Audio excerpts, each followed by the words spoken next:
지금부터 제103차 정책조정회의를 시작하도록 하겠습니다. 홍영표 원내대표님의 모두 발언이 있으시겠습니다. 네. 어제 대북 특사단이 하루 일정을 마치고 귀환했습니다. 아마 오늘 10시 40분에 그 결과를 발표한다고 하는데 기대됩니다. 한반도 비핵화와 평화체제는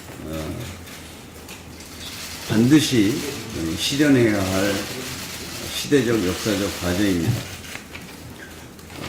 지난번에 제가 5당 원내대표들하고 워싱턴에 가서 특히 북핵 전문가들하고 토론을 한 3시간 했을 때 결국은 대화를 통한 해결 그리고 비핵화와 평화체제 말고는 플랜 B는 없다. 이렇게 그 자리에서 전문가들과 우리 일행이 공감했던 그런 기억이 납니다. 그렇습니다. 한반도 비핵화와 평화체제는 이제 돌이킬 수 없는 길을 나아가고 있습니다. 앞으로도 많은 어려움이 예상이 되지만 반드시 성공을 해야 합니다. 그렇기 때문에 판문점 선언, 국회 비준을 비롯해서 이 문제만은 국회가 정략적으로 계산하지 말고 반드시 초당적으로 지원을 해서 성공할 수 있도록 하는 것이 국민과 역사 앞에 소명을 다하는 것이라고 생각합니다. 오늘 대통령 직속 정책기획위원회가 혁신적 포용국가 전략을 발표합니다. 포용국가는 대한민국의 100년 대계를 만들기 위한 새로운 국가 비전입니다. 우리 사회가 100년, 200년간 지속 가능하기 위해서는 저출산, 고령화, 불평등, 일자리 감소 등 지속 가능성을 위협하는 위기에서 벗어나야 합니다. 심각한 노동시장의 불평등 문제부터 해결해야 합니다. 우리나라 소득 수준 상위 10위와 하위 10% 근로자의 임금 배수는 4.5로 OECD 국가 중 세 번째로 높습니다. 중위임금 3분의 2 미만인 저임금 근로자 비중도 23.5%로 OECD 국가 중 네 번째로 높습니다. 이 같은 노동시장의 소득 격차가 자산과 교육 불평등으로 이어지고 또 노동시장 격차를 재생산해서 지속 가능한 발전을 가로막고 있습니다. 저성장과 저출산, 고령화로 인한 사회 구조적 위기도 심각합니다. 4차 산업혁명과 1인 가구 증가 등의 생활 방식의 변화, 환경 문제 등 새롭게 대두되는 사회 위기도 슬기롭게 극복해야 합니다. 이 같은 문제는 단기간에 해결할 수 없습니다. 포용국가 전략을 통해 국민의 삶을 바꾸고 모두가 혁신의 과실을 누릴 중장기 전략이 필요합니다.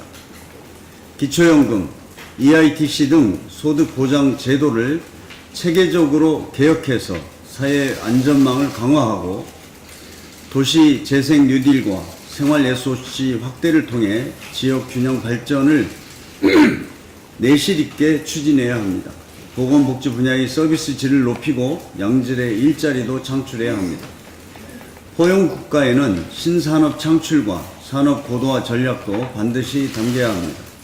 포용국가를 이루기 위한 핵심 수단은 성장입니다. 소득주도 성장과 혁신성장이란 정책의 목적도 궁극적으로는 질 좋은 성장을 위한 것입니다. 이를 위해서는 어려움에 봉착한 자동차, 조선, 철강 등 주력 산업과 제조업의 질적 업그레이드가 필요합니다. 미래 신산업 프로젝트 추진을 통해 글로벌 시장 경쟁력을 회복하고 새로운 일자리를 창출할 여력을 키워줘야 합니다. 민주당은 전기차와 수소차, 커넥티드카 등 미래형 자동차, 재생에너지 대규모 프로젝트의 추진, 메모리 반도체 글로벌 넘버원 유지, 국민 체감형 스마트홈 10만호 구축 등 민관 투자를 늘릴 방안을 적극 모색하겠습니다. 이를 통해 산업의 고부가가치를 실현하고 일자리 20만 개 창출의 로드맵을 제시하겠습니다. 초강력 태풍으로 인해 일본 전역에서 인명과 재산 피해가 속출하고 있다고 합니다. 사망자만 11명에 달하고 부상자도 600명을 넘는다고 합니다. 간사이 공항이 폐쇄되고 주택 수백 채가 파손되었다고 합니다. 태풍으로 인해 가족을 잃고 큰 피해를 본 일본 국민들에게 위로의 말씀을 전합니다. 정부는 인도적 차원의 지원 방안을 일본 정부와 협의해 주시기 바랍니다. 아울러 현지 총영사관을 통해 일본에 체류 중인 우리나라 관광객들이 무사한지 혹시 피해는 없는지도 정확히 파악해서 대책을 세워주시기 바랍니다. 단 한 명도 피해를 보지 않고 무사히 귀국할 수 있도록 최선을 다해 주시기 바랍니다. 이상입니다. 다음은 김태년 정책위원장의 발언 있으시겠습니다. 예, 어저께 공공기관 이전과 관련해서 언론에서 취재가 많았습니다. 저한테 전화도 많이 주시고 정리를 해서 아침에 간략하게라도 말씀을 드리는 게 좋을 것 같습니다. 우선 이해찬 대표 국회 교섭단체 연설 후에 일부 언론에서 특정 기관들의 이름이 거론이 되는 것을 봤는데요. 이해찬 대표께서 말씀하신 것은 국가균형발전법에 따라서 이전 대상이 되는 기관들을 검토하고 계획을 세우겠다라는 뜻입니다. 그러니까 122개의 기관을 전부 다 이전한다 이런 의미는 아니라는 말씀드립니다. 그리고 저희가 이제 저희 당과 정부가 공공기관 이전을 국가균형발전법에 근거해서 공정하고 객관적인 기준에 따라서 절차에 따라서 기준과 절차에 따라서 진행을 할 것인데요. 이 공공기관 선정은 국가균형발전법 시행령 제16조에 따라서 수도권을 관할구역으로 하는 기관, 수도권에 있는 시설을 직접 관리하는 기관 등은 제외가 될 것입니다. 또 기관의 성격, 업무 특성 이것들을 다 고려해서 국토부 장관이 국가균형발전위원회의 심의를 거쳐서 진행하게 된다는 말씀도 드립니다. 또한 공공기관 이전 계획을 수립함에 있어서도 국가균형발전법 제18조에 따라서 지자체 유치 계획 및 지원, 혁신도시 활성화 및 인근 지역과의 상생 발전도 고려할 것이고, 또 이전하는 공공기관 및 종사자에 대한 지원 방안도 함께 만들게 될 것입니다. 당과 정부는 이 공공기관 이전을 면밀하게 계획을 세우고 차근차근 이행해 나가겠습니다. 그런데 어제 자유한국당 김성태 원내대표께서 공공기관 이전이 서울 황폐화 의도다 이렇게 말씀을 하셨는데요. 또 사무총장은 뭐 수도권 지역 편가르기다 이렇게 또 반대를 했는데, 사실 이 자유한국당의 이런 입장 때문에 이명박 박근혜 정부 9년 동안 이 국가균형발전법이 유명무실해졌고 수도권과 지역의 격차가 더 심화됐습니다. 이 국가균형발전은 헌법이 부여한 국가의 책무입니다. 그리고 공공기관 이전은 국가균형발전법에서 정한 내용을 지키자고 하는 겁니다.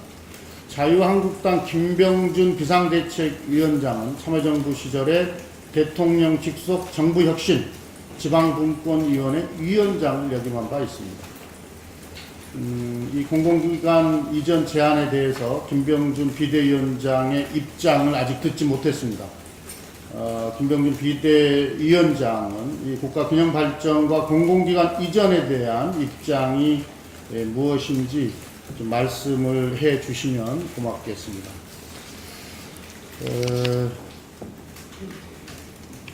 이번 달부터 만 6세 이하 아동에게 0세에서 5세 아동에게 월 10만 원씩 아동수당이 지급이 됩니다. 65세 이상 어르신들께도 기초연금, 65세 이상 어르신들께 지급되는 기초연금도 이번 달부터 25만 원으로 인상이 됩니다. 기억하시겠지만 아동수당 지급과 기초연금 인상이 9월부터 늦추어서 시행되게 된 것은 작년 예산 심사 때 자유한국당에서 지방선거 이후로 늦추자고 주장을 했었기 때문입니다. 그렇지 않았으면은 기초연금은 4월부터 인상을 했었을 거고요. 아동수당은 7월부터 지급이 됐었을 겁니다. 그런데 어제 자유한국당 김성태 원내대표의 교섭단체 대표 연설을 듣다가 제 귀를 의심하게 됐는데, 아이가 성년이 될 때까지 국가가 1억 원의 수당을 지급하자 이렇게 주장을 했기 때문입니다. 월 10만 원 아동수당도 반대했던 자유한국당에서 뜬금없이 20년간 매월 33만 원씩 총 1억 원을 주자고 하니까 별로 진정성이 보이질 않습니다. 당연히 진정성을 의심할 수밖에 없습니다. 이 아동수당 잘 아시겠습니다만은 자유한국당의 반대 때문에 상위 10% 아동은 지급 대상에서 제외됐습니다. 이 선별 지급 때문에 막대한 행정 비용이 발생을 했고 국민들도 매우 불편이 큽니다. 김성태 원내대표의 제안이 진심이라면 아동수당 100% 지급부터 약속해 주셨으면 좋겠습니다. 그리고 아동수당 지급, 기초연금 인상은 우리 소득주도 성장에 포함되는 정책들입니다. 그런데 어제 김성태 원내대표가 문재인 정부의 소득주도 성장을 세금 중독 성장이라고 비판을 했는데, 1억 원의 수당을 제한하려면 세금 중독 성장이라는 말부터 사과를 하셔야 되지 않을까 싶은데요. 이게 논리적으로 맞을 것 같은데요. 근데 어제 김성태 원내대표 연설에서 가장 큰 문제는 제안한 내용보다도 출산 주도 성장이라는 표현입니다. 국가 경제를 위해서 출산율을 높여야 한다는 발상이 바로 저출산 문제의 원인이라는 것을 정말 모르고 하는 소리인지 되묻고 싶습니다. 여성의 출산을 경제성장의 도구 정도로 여기는 자유한국당의 인식이 너무 천박합니다. 안타깝습니다. 저출산의 원인에 대한 근본적인 접근 없이 출산 장려금이나 수당을 많이 준다고 저출산 문제가 해결되는 것은 아닙니다. 국가는 출산을 장려하는 것이 아니라 출산을 기피하는 요인을 해결하고 부모와 아이가 행복한 사회를 만들어야 합니다. 자유한국당이 저출산 위기를 진지하게 고민한다면 출산 주도 성장이란 말에 담긴 낡은 발상과 인식부터 바꾸시길 바랍니다. 이상입니다. 네, 고맙습니다. 다음은 지난 의원총회에서 우리 원내 수석 부대표로 인준을 받으신 서영교 수석 부대표께서 인사겸 발언 있으시겠습니다.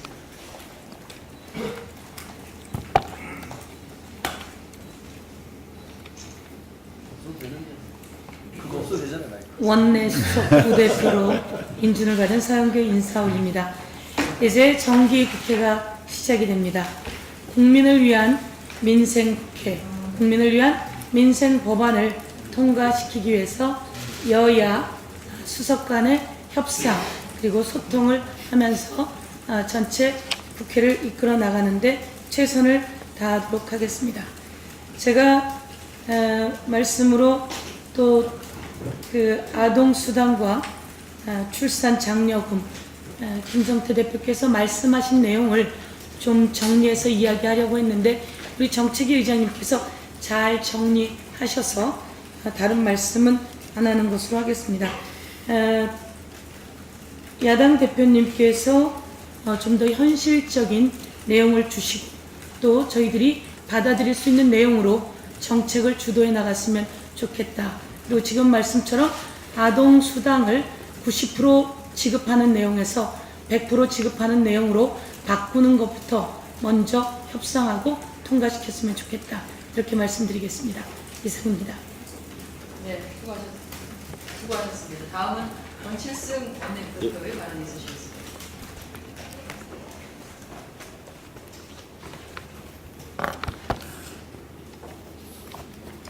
네, 권칠승입니다. 최근 SNS 등을 중심으로 가짜뉴스가 기승을 부리고 있습니다. 이 나치의 선동을 맡았던 게벨스는 거짓말은 처음에는 부정되고 그 다음에는 의심받지만 되풀이하면 결국 모든 사람들이 믿게 된다고 하는 유명한 어록을 남겼습니다. 최근 가짜뉴스가 세대 갈등의 중심에 서기도 했습니다. 가짜뉴스를 접한 부모 세대가 이를 자식 세대에게 전달하는 과정에서 갈등이 일어나기도 합니다. 가짜뉴스는 사회 불신은 물론이고 건전한 공론화를 원천적으로 봉쇄하여 민주주의의 토대를 무너뜨리고 언론의 신뢰성을 무너뜨린다는 점에서 반드시 근절되어야 합니다. 최근 언론에서 실시한 여론조사에 따르면 유튜브 이용자의 약 34%가 허위 정보라고 판단되는 영상을 보거나 전달받은 적이 있다고 조사되었습니다. 해외에서는 가짜뉴스 퇴치를 위한 고강도 대책이 이미 시작되었습니다. 우리도 가짜뉴스 퇴치를 위한 제도적 방안이 만들어져야 할 때입니다. 이상입니다. 저도 어떤 말씀? 아, 예, 신동근 부대표님 발언해 주시죠. 멋진 발언이었습니다. 네, 신동근 부대표입니다. 최근에 유은혜 후보자에 대한 교육부총리 부적절하다는 그런 논란이 있습니다. 물론 인사청문회를 통해서 검증이 되어야 하겠습니다. 그런데 가장 많은 지적 중에 유은혜 후보가 교육 전문가가 아니라는 그런 비판이 있습니다. 저는 잘못돼도 한참 잘못된 논란이라고 생각합니다. 교육 문제는 고도의 정치적인 문제입니다. 다 알다시피 교육 문제는 민감한 국민적인 관심사입니다. 첨예하게 이해가 대립되고 또 갈등이 있습니다. 최근에 발표한 개편안을 보더라도 그렇습니다. 교육학을 전공했다고 해서 또 교육 현장에 있다고 해서 전문가이고 그렇지 않다고 해서 적임자가 아니다는 것은 옳지 않습니다. 더구나 교육 문제는 저는 오히려 내적인 논리보다는 험난한 갈등 관리 능력이 필요하고 또 탁월한 정무 능력이 오히려 필요하다고 생각합니다. 유은혜 후보자는 지난 6년간 교육의 활동을 했고 최근에는 여당 간사를 지냈습니다. 이 정도 전문가가 아니고 또 누가 있겠습니까? 교육 현안을 누구보다 잘 알고 있고 또 많은 교육단체와 만나서 또 현안에 대해서 파악하고 있습니다. 외국의 예를 보더라도 작년까지 일본의 방위성 장관은 여성 국회의원인 이나다 도노미라는 여성 장관이 임무를 수행했습니다. 그분은 군 출신이 아닙니다. 최근에 프랑스의 국방장관도 여성인 실비에 굴라르라는 여성 장관을 임명한 바가 있습니다. 따라서 해당 분야에 얼마나 종사했느냐가 문제가 아니고 정무적인 판단을 할 수 있는 능력이 저는 문제라고 생각합니다. 자유한국당 의원들에게 묻겠습니다. 그러면 3년 전에 교육부 장관을 역임했던 황우려 전 부총리는 판사 출신이었습니다. 단지 그분이 교육부 부총리에 임명됐던 것은 오랫동안 교육이 상임 활동을 했다는 것이 그 이유였습니다. 그러면 그때는 맞고 지금은 틀립니까? 다시 한번 그런 도구말을 거두고 더 보다 현명한 판단을 요구합니다. 이상입니다. 네, 감사합니다. 어제 김성태 자유한국당 원내대표께서 비교섭단체 연설로 전 국민에게 큰 웃음을 주신 것에 대해서 감사하다고 해야 될지 어떻게 말씀을 드려야 할지는 모르겠습니다만 다만 그 말씀하신 것 중에 출산주도 성장 관련해서 앞에 우리 여러분께서 말씀해 주셨는데 일단은 아동수당을 전체 100% 지급하는 것으로 하고 그리고 말씀하신 것처럼 자유한국당에서 생각하는 금액의 상향 또는 연령의 변화 이런 것들은 충분히 논의를 할 수 있지 않을까 하는 생각이 듭니다. 그냥 진심을 담은 말씀이시라고 하면 이번 정기국회에서 또 예산국회에서 아닌 게 아니라 논의를 시작했으면 좋겠다는 말씀을 드리겠습니다. 정기국회 100일에 대해 장정에 들어갔는데요. 자유한국당이 근로시간 단축 또 최저임금 5인 미만에 대한 탄력적 적용을 가지고 대국민 서명운동을 들어가겠다고 합니다. 걱정이 돼서 말씀을 드립니다. 정기국회 기간에는 모든 국민이 국회에서 국회의원은 해야 될 일을 하라고 아마 요구를 하실 겁니다. 그래서 자유한국당 의원님들이 혹시 밖에서 서명운동 받으시다가 좋지 않은 말씀을 들을 것 같아서 걱정이 돼서 말씀드리니까 국회에서, 정기국회에서 맡겨진 역할을 충분히 할 수 있도록 좀 감안해 주셨으면 좋겠다는 말씀을 드리겠습니다. 네, 이상으로 제103차 정책조정회의를 모두 마치도록 하겠습니다. 좋은 제안이었어요. 아주 좋은.